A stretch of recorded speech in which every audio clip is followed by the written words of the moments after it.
แสงจูเลียนជាយុវជនសាមញ្ញម្នាក់នៅក្នុងភូមិពេលនោះក៏លេចមុខនារីអាតកំបាំងនៅកន្លែងបាត់សាកសមបាងប៉ាប៉ាវ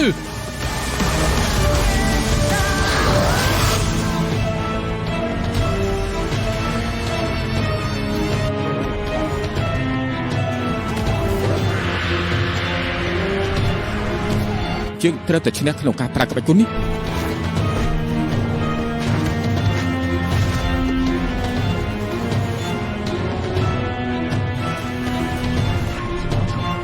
ទទួលយកទៅ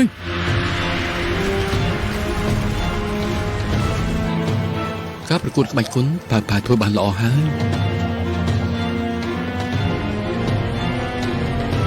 ពិភពខាងក្រៅអាក្រក់មានជាច្រើនត្រូវតែបញ្ចប់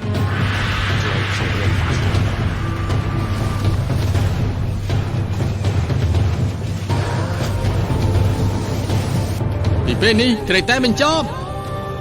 ទទួលសិទ្ធិប្រាញ់មុខដោយក្រុមហ៊ុន PPCTV រឿងធម្មពលមនុស្សចម្លែកមានផ្សាយជូនទស្សនាក្នុងពេលឆាប់នេះនៅលើកញ្ចក់ទូរទស្សន៍ខ្សែការ PPCTV តែមួយគត់គឺប៉ុស្តិ៍លេខ6 HD